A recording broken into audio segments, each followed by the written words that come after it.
అండి, welcome back to my channel. ఈరోజు మీకు నేను చికెన్ ఫ్రై ఎలా చేసుకోవాలో చూపిస్తానండి. చికెన్ని నీట్గా కడుక్కుని మనం రెడీగా పెట్టుకుందామండి. ఇప్పుడు మనం ఇలాగా పెద్ద బౌల్ ఒకటి తీసుకుందామండి. తీసుకుని ఈ చికెన్ మొత్తాన్ని వేసి మనం మ్యారినేట్ చేసుకుందాము. దీనికి ఒక 2 స్పూన్స్ గార్లిక్ అండి, జింజర్ గార్లిక్ పేస్ట్,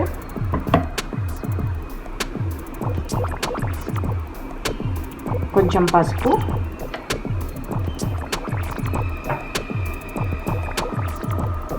తగినంత ఉప్పు అండి,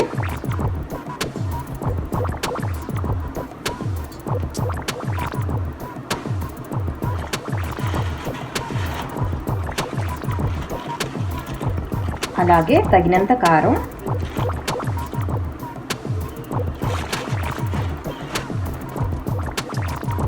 కొద్దిగా లెమన్ జ్యూస్ పిండుకోండి,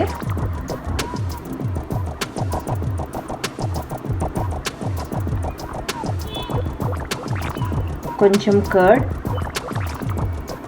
పుల్లటి పెరుగు వేసుకోవద్దండి, కొంచెం ఫ్రెష్గా ఉన్నది. ఇప్పుడు ఇవన్నీ కలిసేలాగా మనం మ్యారినేట్ చేసుకుందాము. చూసారు కదండి, ప్రతి ముక్కకి మనం మ్యారినేట్ చేసేదంతా పట్టాలండి, మసాలా అంతా కూడాను. ఇప్పుడు ఇలా చేసేసి మనం ఎంత కావాలో అంత తీసుకుని వాడుకుని మిగతాది ఎయిర్ టైట్ బాక్స్లో పెట్టి మనం ఫ్రిడ్జ్లో పెట్టుకుంటే మనం పిల్లలకి ఎప్పుడు కావాలంటే అప్పుడు మనం ఏ డిష్ కావాలంటే అది తయారు చేసి ఇవ్వచ్చు. ముందుగా మనం ఒక కడాయి తీసుకుని స్టవ్ వెలిగించుకుందాము.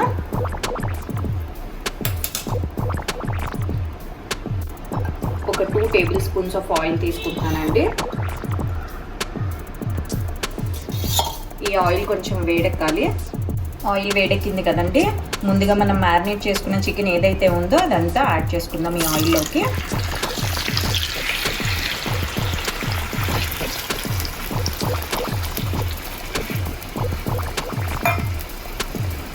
ఇప్పుడు మనం మూత పెట్టి ఒక 5 మినిట్స్ వదిలేద్దామండి. 5 మినిట్స్ అయింది కదండి, ఒకసారి చూద్దాము. చూసారు కదా, మనకి చికెన్లో నుంచి వాటర్ ఇలా బయటకు వస్తుంది. ఇప్పటి నుంచి ఇంకా మనం మూత పెట్టుకోకుండా ఉడికించుకుంటాము. దీన్ని ఒకసారి నీట్గా కలుపుకుందామండి. ఇప్పుడు కొంచెం వాటర్ ఉంది కదండి, నేను ఈ స్టేజ్లోనే కొంచెం క్యాష్యూ నట్స్ యాడ్ చేసుకుంటాను. ఒక హ్యాండ్ఫుల్ క్యాష్యూ నట్స్ అండి. దీన్ని ఇంకా మూత పెట్టుకోకుండానే ఇలానే వదిలేస్తాను. కొంచెం కొంచెం ఒక 5 మినిట్స్కి ఒకసారి మనం తిప్పుకుందామండి.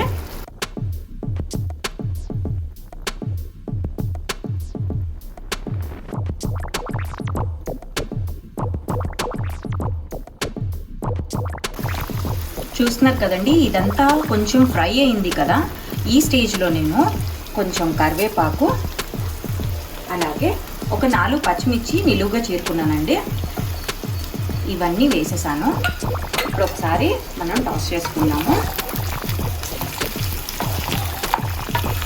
ఈ కరివేపాకు పచ్చిమిర్చి చాలా మంచి టేస్ట్ వస్తుందండి చికెన్ ఫ్రైకి.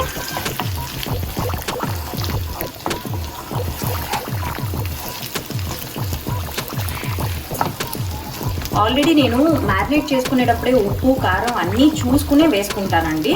సో నాకు ఇప్పుడు ఏం అవసరం లేదు. ఒకవేళ కనుక మీకు ఫ్రై అంతా అయిన తర్వాత ఒకసారి టేస్ట్ చూసుకుంటే మీకు తగ్గింది అనిపిస్తే కనుక ఒకసారి వేసుకోండి.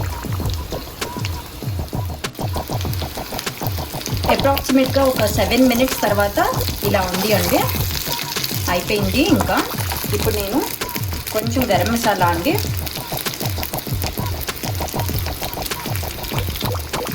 అలాగే కొంచెం కొత్తిమీర వేసి ఒకసారి కలుపుకుంటున్నాను.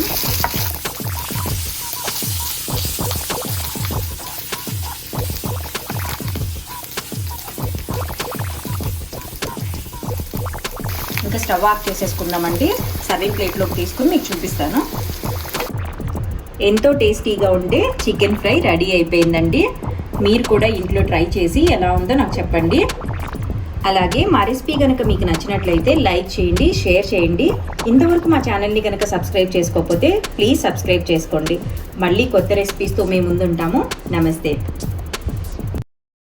Thanks for watching Aarna Digital Bites. Please subscribe our channel and press the bell icon for more updates.